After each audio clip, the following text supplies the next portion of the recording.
وأشهد أن لا إله إلا الله وحده لا شريك له وأشهد أن محمدا عبده ورسوله أما بعد فإن خير الحديث كتاب الله وخير الهدي هدي محمد صلى الله عليه وسلم وشر الأمور محدثاتها وكل محدثة بدعة وكل بدعة ضلالة وكل ضلالة في النار. فقد قال الله تعالى في كلامه المجيد وفي فرقانه الحميد. أعوذ بالله من الشيطان الرجيم. بسم الله الرحمن الرحيم. في جنة يتساءلون عن المجرمين ما سلككم في سقر قالوا لم نك من المصلين ولم نك نطعم المسكين وكنا نخوض مع الخائضين وكنا نكذب بيوم الدين حتى أتانا اليقين. وقال النبي صلى الله عليه وسلم من بنى لله مسجدا بنى الله له بيتا في الجنة.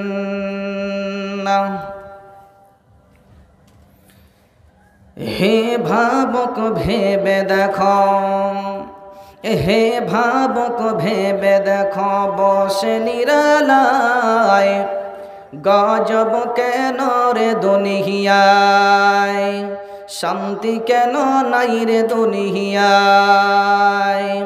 হে ভাবক ভেবে দেখো, বসে নিরালায় গজব কেন রে দুনিয়ায়, শান্তি কেন নাই রে দুনিয়ায়। খাঁটি মুসলিম নাই গো দেশে, মুসলিম বেড়াই কাফের বেশে। খাঁটি মুসলিম নাই রে দেশে, মুসলিম বেড়াই কাফের বেশে। কথাই কাজে ব্যবহারে বেদিন বুঝা যায়, গজব কেন রে দুনিয়ায়, শান্তি কেন নাই রে দুনিয়ায়। হে ভাবক ভেবে দেখো, হে ভাবক ভেবে দেখো, বসে নিরালায় গজব কেন রে দুনিয়ায়, শান্তি কেন নাই রে দুনিয়ায়। নামাজ রোজার ধার ধারে না, সত্য কথা কেউ বলে না। নামাজ রোজার ধার ধারে না, সত্য কথা কেউ বলে না। মিথ্যা আর চুগলি পানা করিয়া বেড়ায়, গজব কেন রে দুনিয়ায়, শান্তি কেন নাই রে দুনিয়ায়। হে ভাবক ভেবে দেখো, হে ভাবক ভেবে দেখো, বসে নিরালায় গজব কেন রে দুনিয়ায়, শান্তি কেন নাই রে দুনিয়ায়। মাথায় কাপড় দেয় না নারী, বুকে পিঠে দেয় না শাড়ি। বেহায়া বেশরম নারী চলে বেপরদায়, গজব কেন রে দুনিয়ায়, শান্তি কেন নাই রে দুনিয়ায়। হে ভাবক ভেবে দেখাও, হে ভাবক ভেবে দেখো, বসে নিরালায় গজব কেন রে দুনিয়ায়, শান্তি কেন নাই রে দুনিয়ায়। অফিস গলি ঘুষে গরম, অফিসারদের নাই রে শরম, অফিস গলি ঘুষে গরম, অফিসারদের নাই রে শরম। পার্টি পাইলে তারা ঘুষের হাত বাড়ায়, গজব কেন রে দুনিয়ায়, শান্তি কেন নাই রে দুনিয়ায়।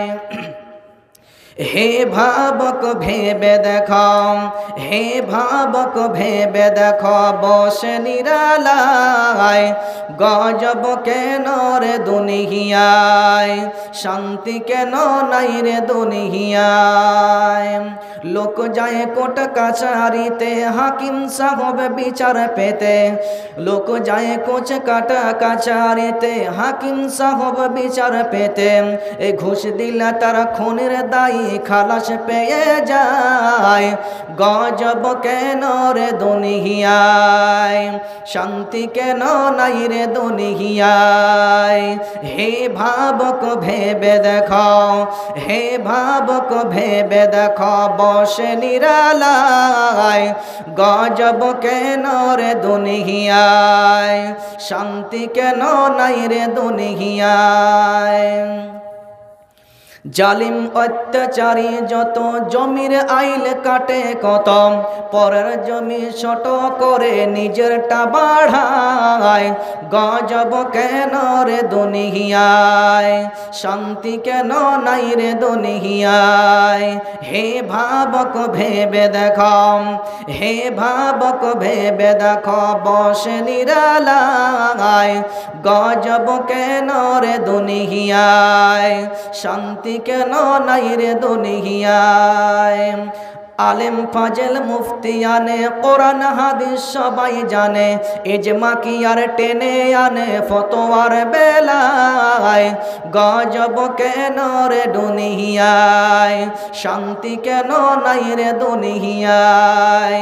হে ভাবক ভেবে দেখো, হে ভাবক ভেবে দেখো, বসে নিরালায় গজব কেন রে দুনিয়ায়, শান্তি কেন নাই রে দুনিয়ায়। খাঁটি মুসলিম নাই কো দেশে, মুসলিম বেড়াই কাফের বেশে, কথাই কাজে ব্যবহারে বেদিন বোঝা যায়, গজব কেন রে দুনিয়ায়, শান্তি কেন নাই রে দুনিয়ায়। হে ভাবক ভেবে দেখো, হে ভাবক ভেবে দেখো, বসে নিরালায় গজব কেন রে দুনিয়ায়, শান্তি কেন নাই রে দুনিয়ায়।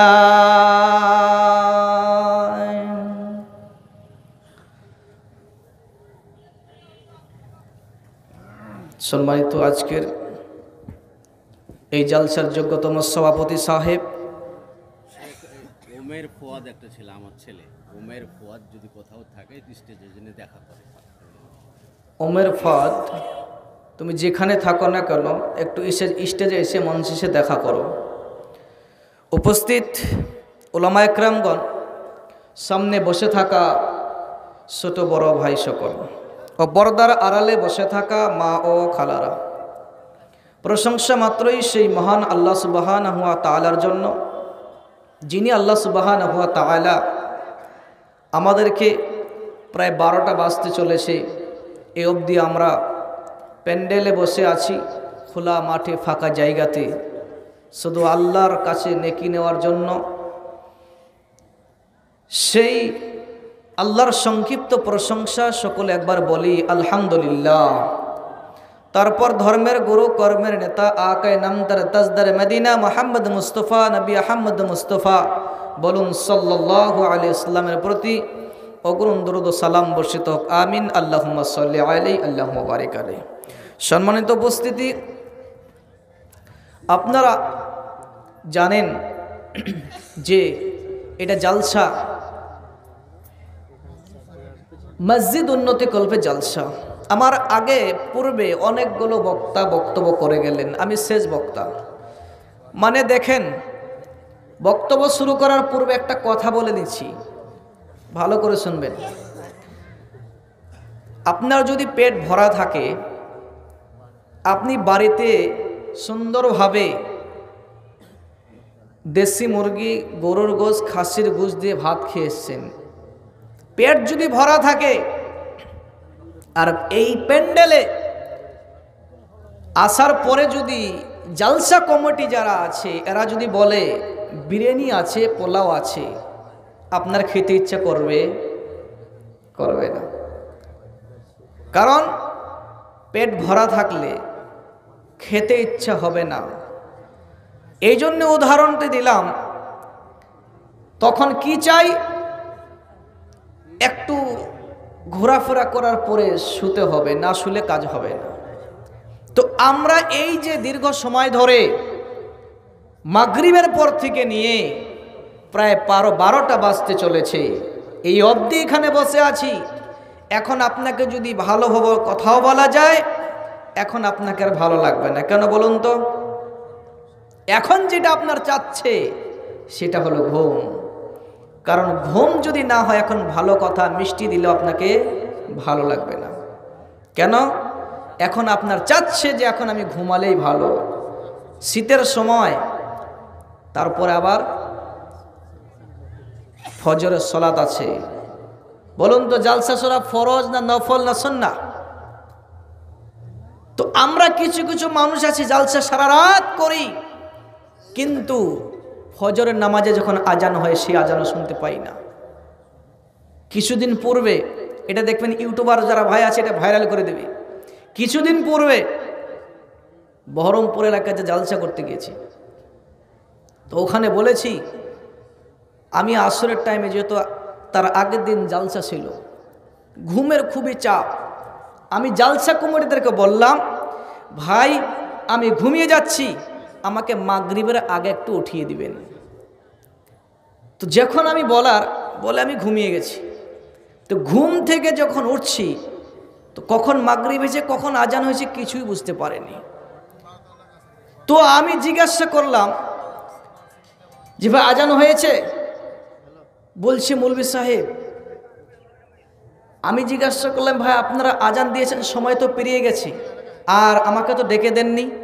তো বলছে মৌলভী সাহেব আজকে জালসার দিন, তো আমরা কাজে নিয়োগ আছি, কখন আজান দিব কি করব নামাজটা আমরাও পড়তে পারিনি। তাহলে ভাবতে পেরেছেন, যাদেরকে দায়িত্ব দেওয়া হলো যে ডেকে দিবা ভাই, তারাও আজকে নামাজ বাদ দিয়ে আজকে খিচুড়ি রান্না আরো কিছু করছে। তাহলে তারাও সালাত আদায় করেনি। তাহলে আজকে জালসা কমিটি বলেন আর কিছু বলেন, এখানকার কমিটি আলহামদুলিল্লাহ ভালো আছে আশা করি। তো দেখুন, আজকে আপনাদের সম্মুখে স্বল্প সময়ের জন্য বলবো, কেন ঘুমের সময় চলে এসেছে, মানে 12টা বাজতে চলেছে, এখন আর ভালো লাগবে না। আর প্যান্ডেলে যা মানুষ আছেন আপনারা একটু ধৈর্য থাকুন। কিছুক্ষণ আমি যে আয়াতটি তেলাওয়াত করেছি, এই আয়াতটির উপরে ভিত্তি করে কিছু আলোচনা করবেন ইনশাআল্লাহ তাআলা। দেখুন, আজকে যে আমি আয়াতটা তেলাওয়াত করেছি, এই আয়াতের ব্যক্তিতে একটা উদাহরণ, তারপরে আমি আয়াতের দিকে যাব। ধরেলেন আজকে আমি আসাম থেকে আসলাম আপনাদের গ্রামে, আপনি আমাকে জিজ্ঞাসা করলেন আসামের হাল হাকিকত কেমন আছে, আসামে মুসলিমরা কেমন আছে, তাদের চলছে কেমন, বিভিন্ন রকমের আপনাকে জিজ্ঞাসাবাদ আমাকে করলেন, আমি উত্তর দিলাম। পরিস্থিতি দেখাচ্ছে যে আসামের ভাইয়েরা অসহায়, আরো কিছু বিভিন্ন রকমের অসহায় হয়ে পড়ছে, বিভিন্ন রকমের আপনার টর্চার, সরকারি ভাবে হোক আর কিছু হোক বিভিন্ন রকমের চাপ দিয়ে রেখেছে মুসলিমদেরকে। তো আপনি একটু জিজ্ঞাসা করলেন, এই ধরনের জিজ্ঞাসাবাদ কঠিন কিয়ামতের দিন আল্লাহ সুবহানাহু ওয়া তাআলাও কিন্তু করবেন। যেমন কিছু কাজ করলে জালসা কমিটিরা আছে, জালসার আগে এমন চাপ ছিল যে কেমন করে জালসাটাকে পরিচালনা করা যাবে, কাকে দিয়ে জালসাটা ওঠানো যাবে, একটা চাপ ছিল, পরামর্শ করে জালসাটা দিয়েছে। আরে হ্যাঁ কিনা বলুন? দিয়েছে। বন্ধুরে আমার, আজকে যে কোনো একটা কাজ যখন করতে যাবে, ওই কাজটার আগে আপনার পরামর্শের দরকার আছে। কাজটা কেমনভাবে করতে হবে, কিভাবে করতে হবে, এমন একটা পরামর্শের প্রয়োজন আছে। আপনি পরামর্শ করলেন, একে অপরকে কথোপকথন করলেন, জিজ্ঞাসাবাদ করলেন। বন্ধুরে আমার, এমন ধরনের আপনি যখন কিয়ামতের দিন জান্নাত এবং জাহান্নামে যাদেরকে দেওয়া হবে, যাদেরকে জান্নাতে দেওয়া হবে, তারা আপনার একে অপরে পরস্পরে কথোপকথন করবে আর বারবার বলবে। কারণ জাহান্নামীদেরকে দেখানো হবে কেমন করে শাস্তি দেওয়া হচ্ছে, তাদের কেমন অপরাধীদের শাস্তি দেওয়া হচ্ছে। বন্ধুরে আমার, আপনার পাশের গ্রামের লোকটাকে যে জাহান্নামে ভরা হয়েছে, আপনার চাচাতো ভাই, আপনার চাচাকে, আপনার খালাতো ভাইকে, আপনার চাচাকে, বিভিন্ন রকমের লোককে জাহান্নামের ভিতরে যখন ভরানো হয়ে গেছে, এমন তো অবস্থায় জান্নাতীরা বলবে, কেন এদেরকে জাহান্নামের ভিতরে দেওয়া হলো? এমন অবস্থায় আমার আল্লাহ রাব্বুল আলামিন পবিত্র কোরআনের ভিতরে বলছেন, বিসমিল্লাহির রহমানির রহিম, ফি জান্নাতিন ইয়াতাসাআলুন। জান্নাতীরা জাহান্নামীদেরকে সওয়াল করবে, প্রশ্ন করবে, তোমাদের কি হয়েছে, কি জন্য তোমরা জাহান্নামের ভিতরে এসেছো বলো। বন্ধুরে আমার, এরকম করে জিজ্ঞাসাবাদ করা হবে আপনার কিনা। যখন ওই ফেরেশতাদেরকে জিজ্ঞাসা করবে কি অপরাধে জাহান্নামে এসেছো একটু বলে দাও, তখন ফেরেশতা বলবে, তোমরা যাও পর, আপনারা তোমরা জিজ্ঞাসা করো জাহান্নামীদেরকে কেন এরা জাহান্নামের ভেতরে এসেছে, কোন কারণে জাহান্নামে দেওয়া হয়েছে। বন্ধুরে আমার, তারা যে সওয়াল করবে, মা সালাকাকুম ফি সাকার, কোন কারণে, কিসের জন্য তোমাদেরকে জাহান্নামে দেওয়া হয়েছে বলা দাও। তারা তখন বলবে, তারা একটা প্রশ্ন করবে এরা, আর সঙ্গে সঙ্গে আপনার একটা নয়, দুটো নয়, তিনটা উত্তর দিয়ে দেবে, তিনটা না চারটা উত্তর তারা দিয়ে দেবে।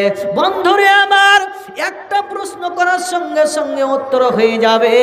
প্রথম প্রশ্ন যখন করা হবে, মা সালাকাকুম ফি সাকার, কেন তোমরা এই জাহান্নামের ভিতরে এসেছো, কোন অপরাধে এসেছো বলা দাও।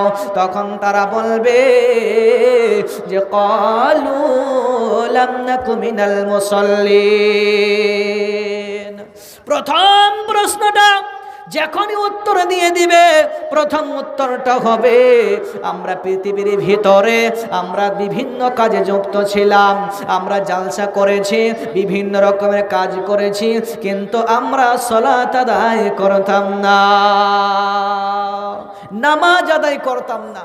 আজকে দেখুন বিভিন্ন রকমের মানুষ আছে, এখন বলে সালাত আদায় কথা যদি বলা হয়, দাদু চাচু, আরে চাচা সালাত আদায় করতে হবে, নামাজ পড়তে হবে, তো চাচা তখন বলবে যে এখন আমার সময় হয়নি। বলছে কখনো হবে? একটা চাচাকে জিজ্ঞাসা করা হলো, বলুন তো সালাত আদায় করবেন কি করবেন না বলুন। সালাত আদায় করতে হবে। বলবে, মৌলভী সাহেব আমার মাথার চুল এখনো পাকেনি, আমার দাড়ি এখনো পাকেনি, অতএব আমার মৃত্যু সার্টিফিকেট এখনো আমি পাইনি, অতএব আমি এখনো মসজিদের দিকে ধাপিত হব না। কেন কেন? এই জন্যই যে আমার যখন চুল পাকবে, আমার যখন দাড়িটা পেকে যাবে, তখন আমি মসজিদের দিকে ধাপিত হব, এখন আমি মসজিদে যাব না, যাব না, যাব না। কিছু লোক আছে এরা এরকমই করবে। বন্ধুরে আমার, প্রথম নাম্বার জবাব হয়ে গেল। দ্বিতীয় নাম্বার জবাবটা প্রশ্ন করার আগে এরা দিয়ে দেবে। প্রথম নাম্বার সালাত আদায় করেনি, নামাজে পড়েনি, আমরা এই জন্য জাহান্নামের ভিতরে এসেছি। তারা বলবে, আবার বলবে, ক্বালু লাম নাকু মিনাল মুসাল্লিন ওয়া লাম নাকু নুতঈমুল মিসকিন। এবং তারা কি করবে, তারা তো সঙ্গে সঙ্গে উত্তরটা দিয়ে দেবে, বলবে আমরা পৃথিবীর ভেতরে ইতিম যারা আছে তাদেরকে ভালোবাসতাম না, তাদেরকে দেখতাম না এবং ঘাড় ধাক্কা দিয়ে বাড়ি থেকে বের করে দিতাম। বন্ধুরে আমার, ইতিমের কথা যদি আপনাকে স্মরণ করিয়ে দেয় ভালো করে বুঝতে পারবেন। ধরেলেন আপনাদের এটা হরিহারা গ্রাম, এই গ্রামের ভিতরে একটা ছেলে আপনার কিনা বাপটা মরে গেছে, আপনার স্ত্রী মরে গেছে, আর ছোট্ট একটা ছেলেকে রেখে মাটা মরে গেছে। বন্ধুরে আমার, মাটা মরে যাওয়ার কিছুদিন পরে আরেকটা ওর বাপ একটা বিবাহ করেছে। বিবাহ করা আসার পরে ওই ঘরে একটা সন্তান আল্লাহ দিয়ে দিয়েছে। বন্ধুরে আমার, এই যে মাহারা সন্তানটি আছে আর ওই ঘরে একটা সন্তান হয়েছে। বন্ধুরে আমার, দুইজনকে একসঙ্গে খেতে দেওয়া হয়েছে।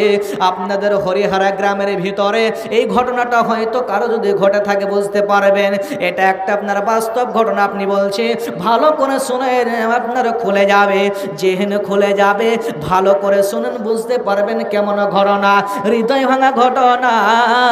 আপনারা যখন আপনার ছেলে দুটোকে খেতে দেওয়া হলো, বাস আপনার যার মাহারা সন্তানটাকে খেতে দেওয়া হলো, এবং যে সন্তানটি সৎ সন্তান আছে, মানে পরে যে বিবাহ করেছে ওই ঘরে একটা সন্তান হয়েছে, দুইজনকে খেতে দেওয়া হলো। বন্ধুরে আমার, দুইজনকে খেতে দেওয়া হলো। যার মাহারা সন্তানটি আছে ওর আপনার থালার ভিতরে আপনার গোশ দিয়েছে, মাছ দিয়েছে, কিন্তু এমন গোশ দিয়েছে যেগুলো আপনার হাড্ডিওয়ালা গোশ, 2-1 পিস দিয়েছে। আর ওই যার মাটা আছে, মানে নিজের মা আছে বলে ওকে আপনার সুন্দর সুন্দর কলেজা দিয়েছে, আপনার কোরআনের গোস্ত দিয়েছে। এমন দুইজনকে দেওয়া হলো। হওয়ার সঙ্গে সঙ্গে ইতিম দিয়ে যে ছেলেটা আছে, মাহারা সন্তান হারা, ওই আপনার কিনা আছে আপনার মাহারা যে সন্তানটি আছে, ওই সন্তানটি দুই চোখের পানি ছেড়ে দিয়ে মহান আল্লাহর দরবারে ফরিয়াদ জানাচ্ছে, মাওলাই কারীম গো, আমার মা যদি বেঁচে থাকতো তাহলে আমার মা এরকম করে আমাকে খেতে দিত। আজকে আমার মা নাই বলে, আজকে আমার মা নাই বলে এরকম করে আমাকে দুই নজরে দেখলো, আমার ভালো নজরে দেখলো না। ওর মা আছে বলে ওকে কলেজাটা দিয়ে দিল, আর আমার মা নাই বলে আমাকে দিল না। তাহলে ইতিমকে যারা ভালোবাসবে না তাদের এরাও জাহান্নামে যাবে। বন্ধুরে আমার, 1 নাম্বার হলো নামাজ যারা পড়বে না, সালাত যারা পড়বে না, তারা জাহান্নামে যাবে। ক্বালু লাম নাকু মিনাল মুসাল্লিন ওয়া লাম নাকু নুতঈমুল মিসকিন ওয়া কুন্না নাখুযু মাআল খায়িদিন। আবার তারা বলবে যে আমরা পৃথিবীতে ছিলাম, আমরা চায়ের দোকানে আড্ডা দিয়েছি, যারা আপনারা সমালোচনা করতো তাদের সঙ্গে ছিলাম, চায়ের দোকানে থেকে থেকে আপনার টিভি দেখেছি, সিনেমা দেখেছি, ওখানে বসে বসে আজান হয়েছে খবর নেইনি, মসজিদের দিকে ধাপিত হয়নি, এই জন্য আমরা জাহান্নামে এসেছি। কটা হলো? 1 নাম্বার নামাজ পড়েনি, সালাত পড়ে জাহান্নামে এসেছে। 2 নাম্বার এতিমদেরকে ভালোবাসেনি, এতিমদেরকে ধাক্কা দিয়ে বের করে দিয়েছে, জাহান্নামে এসেছে। 3 নাম্বার সময়টাকে আমরা কাজে লাগাইনি এবং আমরা সমালোচনা করতাম, চায়ের দোকানে আড্ডা দিতাম, কিন্তু মসজিদের দিকে ধাপিত হতাম না, ভালো কাজগুলো করতাম না বলে আজকে আমরা জাহান্নামে এসেছি। ওয়া কুন্না নুকাযযিবু বিয়াউমিদ্দিন, এবং তারপরে বলবে যে আমরা একটা কিয়ামতের দিন বলে যে একটা জিনিস আছে, আলেম ওলামারা বলতো, এমন বলা হয়েছে ওয়ারাসাতুল আম্বিয়া, নবীগণ মরার পরে নবীগণ আর আসবেন না, কারণ পৃথিবীতে আখির নবী খাতামান নবিয়্যিন নবী মুহাম্মদ রাসূলুল্লাহ বলুন সাল্লাল্লাহু আলাইহি ওয়াসাল্লাম, তিনি হলেন খাতামান নবী, তারপরে আর কোনো নবী আসবেন না। কিন্তু তার ওয়ারিস কারা? যারা আপনার আলেমগণ আছেন, উলামা একরামগণ আছেন, তারা বলা হয়েছে ওয়ারাসাতুল আম্বিয়া, তারা হলো নবীদের ওয়ারিস। এরা দিনকে প্রচার করবে, এরা দিনের কথা বলবে, কিন্তু অন্ধরে ওই জাহান্নামীরা তখন উত্তর দেবে। কি উত্তরটা দেবে? যে আমাদের কি বলতো, কিয়ামতের দিবসটাকে আমরা মিথ্যা মনে করতাম, ওয়া কুন্না নুকাযযিবু বিয়াউমিদ্দিন। এই কিয়ামত যে একটা দিন হবে, হাসরের ময়দান যে একটা দিন হবে, এই মিথ্যা মনে করতাম এই কথাগুলোকে। আলেম ওলামা বলেছিল, শাইখুল হাদিসরা বলেছিল, কিন্তু এদের কথাকে আমরা গ্রাহ্য করতাম না, এদের কথাকে আমরা কানে ঢোকাতাম না। আমরা জালসা শুনেছি, কিন্তু আমরা সেই কথাগুলো মান্য করিনি, তার জন্য আমরা আজকে জাহান্নামে এসেছি। তারপরে কি বলা হয়ে যাবে? কতদিন পর্যন্ত তারা মানবে না? হাত্তা আতানাল ইয়াকিন। কতদিন?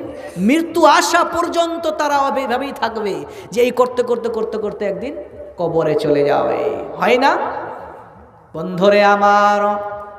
দেখবেন কিছু লোক আছে, কারণ কিয়ামতের দিন আল্লাহ সুবহানাহু ওয়া তাআলা যখন মানুষদেরকে একত্রিত করবেন, করার পরে তাকে জিজ্ঞাসা করা হবে, তোমরা যদি দুনিয়ার ভিতরে আমাকে মেনে থাকো, আমাকে এক বলে যদি মেনে থাকো, আল্লাহ বলে যদি তোমার হৃদয়ের ভিতরে যদি কোনো কিছু থেকে থাকে, কারণ আল্লাহ বলে যদি বিশ্বাস করেছিলে, তাহলে এখন আমাকে মেনে নাও, কারণ আমার সম্মুখে একটা সেজদা দিয়ে দাও। কারণ যদি তুমি সেজদা দিয়ে দাও, তবে বুঝতে পারবো দুনিয়ার ভেতরে তুমি আমাকে মান্য করেছিলে, আমার ইবাদত করেছিলে, তুমি আমাকে মেনেছিলে। কারণ তুমি যদি সেজদা না দিতে পারো, তাহলে তোমার কি হবে না? আমি কখনোই মেনে নিতে পারবো না। কারণ আমি আল্লাহ ওয়াদা দিয়েছি যে যারা নাকি সেজদা করেছে পৃথিবীর ভিতরে, তারা শুধু আমাকে সেজদা করতে পারবে। হবে না কেন? যারা কঠিন কিয়ামতের দিন সাজদা করতে পারবে না, আর যারা দুনিয়ার ভিতরে সাজদা করেছে, তাদের কিন্তু সঙ্গে সঙ্গে সাজদায় পড়ে যাবে। কিন্তু যারা কিয়ামতের দিন মানে দুনিয়ার ভিতরে যারা সালাত আদায় করেনি, আল্লাহর দিকে ধাপিত হয়নি, এই যে আজকে আপনাদের গ্রামে একটা মসজিদ হবে, এই মসজিদকে যারা ভালোবাসবে না, এই মসজিদকে যারা মসজিদের দিকে ধাপিত হবে না, তারা কিন্তু কিয়ামতের দিন পার পাবে না। কেন না? আমার আল্লাহ অন্য জায়গায় এক জায়গা বলেছেন, বিসমিল্লাহির রহমানির রহিম। আমার আল্লাহ বলছেন যে যেখানে কিছু মানুষ আছে, আপনাকে একটা উদাহরণ দেয়, তারপরে আয়াতটা আমি তুলে ধরেলেন এই মঞ্চের ভেতরে এই দিকে আপনার মিষ্টি বিতরণ করা হচ্ছে, আর এই দিকে আপনার বিস্কুট বিতরণ করা হচ্ছে। বলুন তো, আপনি বিস্কুটের লাইনে দাঁড়াবেন না মিষ্টির লাইনে দাঁড়িয়ে যাবেন? কেননা মিষ্টিটা রসগোল্লা খেতে স্বাদ লাগবে, মিষ্টি লাগবে বলে আপনি মিষ্টির লাইনে দাঁড়িয়ে যাবেন। কেননা বিস্কুটের লাইনে আপনি দাঁড়াবেন না, এই জন্যই দাঁড়াবেন না, বিস্কুটটা হলো আপনার শুকনো জিনিস, এটা খেতে অত ভালো লাগে না, এই জন্য আপনি মিষ্টির লাইনে দাঁড়াবেন। বন্ধুরে আমার, এই জন্যই বন্ধুরে কিয়ামতের দিন যারা নাকি সম্মানীয় ব্যক্তি হবে, তাদেরকে আল্লাহ সুসম্মানে আল্লাহ ডাকবেন, তাদেরকে ইজ্জত দেবেন, সম্মান দেবেন, এত সুন্দর জায়গাতে আমার আল্লাহ রাখবেন। বন্ধুরে আমার, এমন ধরেন, আর যারা নাকি আজকে ধরলেন যারা ঘোড়া চালায়, দেখবেন চাবুক মারবে, আপনার চাবুক মেরে মেরে বিভিন্ন জায়গায় নিয়ে চলে যাবে।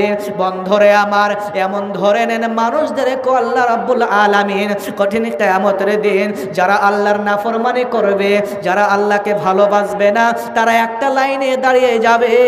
আর যারা আল্লাহকে ভালোবেসেছে, আপনার রাত্রে 12টার পরে তাহাজ্জুদের নামাজে দাঁড়িয়ে যেত, ওদের লাইন একটা আলাদা হয়ে যাবে। ওরা শুধু আল্লাহর দিকে ধাবিত। পৃথিবীর ভিতরে যারা হয়েছিল, মসজিদ বানানোর জন্য সহযোগিতা করেছিল, মসজিদকে ভালোবেসেছে, এবং মসজিদের জন্য আপনার কি করেছে, যখন আপনার মসজিদের জন্য কালেকশন হতো, মসজিদে আপনার আল্লাহর ঘরের জন্য তারা দান করত, আল্লাহর জন্য তারা দান করে দিত, যে মসজিদের জন্য আমি সব কিছু আল্লাহর জন্য দিয়ে দেব। দেখেন কিয়ামতের দিন আল্লাহ সুবহানাহু ওয়া তাআলা দুই রকম ব্যবহার করবে। দুটো আয়াত বলছি, এটাতে আপনি বুঝতে পারবেন যে কাদের সঙ্গে কেমন আল্লাহ ব্যবহার করবেন। বিসমিল্লাহির রহমানির রহিম। প্রথমত আমার আল্লাহ এই আয়াতের ভিতরে তুলে ধরলেন, ওয়াসিকাল্লাযীনা কাফারু ইলা জাহান্নাম জাহান্নাম যুমারা। আমার আল্লাহ বলছেন ওই জাহান্নামীদেরকে আমার আল্লাহ হাঁকিয়ে পিটিয়ে চাবুক দিয়ে পিটিয়ে পিটিয়ে জাহান্নামের দিকে নিয়ে যাওয়া হবে। ওর পরের আয়াতটি আমার আল্লাহ আবার তুলে ধরলেন ওয়াসিকাল্লাযীনা তাকাউ ইলা জান্নাতি যুমারা। বন্ধরে আমার এখানে আমার আল্লাহ কত সম্মান দিলেন, সুসম্মান দিয়ে যারা মুত্তাকিন হবে, যারা পরহেজগার হবে, যারা আল্লাহওয়ালা হবে রে, তাদেরকে আল্লাহ এত সুসম্মানে তাদেরকে জান্নাতের ভিতরে নিয়ে যাওয়া হবে। তারা জান্নাতের দিকে চলে যাবে আর এবং জান্নাতের দারোয়ান যে থাকবে আহলান সাহালান মারহাবা খুশানজিদ বলে তাদেরকে ডাকানো হবে।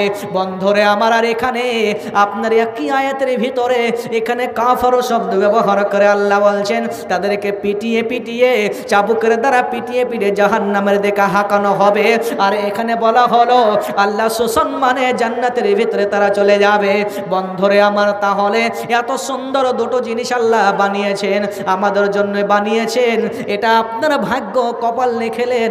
আপনি যেই দিকে যাবেন, আপনি দুটো রাস্তা ফাঁকা আছে, আপনি যদি মনে করেন আমি সোজা রাস্তাটা ধরে নেব রে, তাহলে কপাল খুলে যাবে, আপনি কামিয়াব হয়ে যাবেন, আপনি জান্নাতি হয়ে যাবেন। আর যদি আপনি বাঁকা রাস্তাটা ধরে নেন তাহলে ধরেলেন আর সঙ্গে সঙ্গে আপনি পেয়ে যান আপনার জাহান্নামের রাস্তাটা ধরে নিলেন। বন্ধুরে আমার এই জালসা থেকে আপনাকে প্রতিজ্ঞা করে নিতে হবে। আপনি পূর্বে অনেক জালসা শুনলেন, অনেক উলামায়েদের মুখে আপনি কত সুন্দর ভাষণ আপনি শুনলেন। এই আলোচনাটা শুনেন যে আজকে যদি আপনি নিজেকে স্থির না করতে পারেন, নিজেকে যদি আপনি ভালো রাস্তায় না নিতে পারেন, তাহলে কখনোই নিজেকে কামিয়াবের দিকে হাসিল করতে পারবেন না, কখনোই পারবেন না। কেন না? কারণ নবীজি যেগুলো বলে গেছেন সেগুলো আজকে বাস্তব প্রমাণ হচ্ছে। বন্ধরে আমার যেগুলো আপনারা বলে গেছেন সেগুলো আজকে বাস্তব দেখতে পাওয়া যাচ্ছে। দেখবেন আপনি যদি আসামে গিয়েছেন তো দেখতে পাবেন আসামে এরকম জালসা হয়, তো জালসাতে মানুষ যতক্ষণ জালসা হবে ততক্ষণ পর্যন্ত প্যান্ডেলে এবং মঞ্চে মানুষ থাকবে। আর জালসা হবে 12টা পার হবে না, যদি হয় 12:30, ব্যাস জালসা শেষ, খতম। কেন? এটাই আমাদের আসামে মানুষের একটা ধারণা, কারণ সারা রাত জালসা করে ফজর নামাজটা ছুটে যাবে, এই জন্য সারা রাত জালসা করতে রাজি নয়। মাত্র দুটো বক্তা রাখবে, দুটো বক্তাতে জালসা শেষ। 8টা থেকে শুরু, 12টা হতে হতে জালসা শেষ, ব্যাস দুটোতে কাফি। আর আরেকটা জিনিস আসামে হয়, একটা দোকানও বসবে না, যদিও বসে মেলাতে লোক পাবেন না। আর আজকে যেই জালসাগুলো হচ্ছে সেই জালসাতে মেলা আর মেলা। সত্যি ঘটনা, কিছুদিন পূর্বে জালসাতে একটা ঘটনা, আমি জালসার নাম লিখছি না কারণ এটা ভাইরাল হয়ে যাবে। একটা জালসাতে ঘটনা ঘটে গেছে, আগেই ফোনে কন্ট্যাক্ট করেছে যে অমুক দিন জালসা আছে আমাদের গ্রামে, তো ওই দিন একটা কাজ করতে হবে। ছেলে এবং মেয়ে আপনার মেসেজ এবং চ্যাটিং হয়ে গেছে, বলছে অমুক দিন জালসা আছে আমাদের গ্রামে, তুমি চলে এসো। শোনা তুমি চলে এসো। আর চলে এসেছে। আসার পরে আপনার ওই যে বলছে না, কি বলছে, ভুট্টার ভুই না আর কিছু এদিকে তো আপনার ভুট্টা লাগায় না, কি লাগায়, রায়ের ভুই আর ভুট্টার ভুই। তো এরকম করতে করতে কোন জায়গায় আপনার কাজ হয়ে গেছে, ধরা পড়ে গেছে, স্টেজে নিয়ে চলে এসেছে, বলছে এদেরকে বলবে সে বিয়ে পড়া। তো ধারণা বুঝতে পারছে কোন দিকে যাচ্ছে। তো এই যে জালসাগুলো হচ্ছে, এই জালসাগুলো তো মেলা আর মেলা। এই মেলাতে নারী এবং পুরুষ এমনভাবে অবাক মেলামেশা করছে, এর গায়ে ধাক্কা ওর গায়ে ধাক্কা। বলছি এরকমই তো ভালো লাগবে, মজা লাগবে। চ্যাংরা ছেলেরা কি বলবে, বলবে সাহেব ফ্রি পাচ্ছি, বিয়ে করে কি লাভ। বলছে টাকা লাগবে বিয়ে করতে, হ্যাঁ টাকা লাগে বিয়ে করতে। বলছে বিয়ে করলে পেশাবখানা পায়খানা বাড়ি ঘিরা আরো কিছু আপনারা তো বলেন, তো ওগুলো কি দরকার আছে, আমরা তো ফ্রিতেই পাচ্ছি। বলছি কি পাচ্ছো? বলছি আমরা জালসাতে যাচ্ছি আর ধাক্কা ধুক্কা খাচ্ছি, মজা লাগছে আলাদা, বুঝতে পারছেন। তো জালসাতে জালসা শুনতে আসে না, ওই মেলা ঘুরতে আসে। মেলাতে নারীরা এমন অবধ পোশাক মেলামেশা, এমন ছোট সাইজ পোশাক পরে তারা ঘোরাফেরা করছে, আপনি দেখবেন, খেয়াল করবেন। তো আর দায়ী কে বলুন তো? কারণ জালসার কমিটির দায়ী হবে সত্য কথা বলে যাচ্ছি, কারণ আপনারা আমাকে ডাকেন না ডাকেন এটা আমার দিক দাও নাই, কিন্তু সত্য কথা আজকে ঘটনা বিভিন্ন জালসাতে যেগুলো হচ্ছে, জালসার উপলক্ষে মেলা, কিন্তু আজকে যদি এটা করা হয় যে জালসা হবে কিন্তু কোনো রকমের দোকান বসতে দেওয়া হবে না। আজকে দেখুন প্রত্যেকটা জালসাতেই এরকম একটা দুটো ঘটনা ঘটছে। আমি যেখানে যেখানে যাচ্ছি জালসাতে প্রায় জায়গায় দেখা যায়, আমার নিজে বাস্তব একটা ঘটনা ঘটে গেছে। মঞ্চে ছেলে এবং মেয়েকে নিয়ে আসা হলো, বলছে বিয়ে পড়াতে হবে।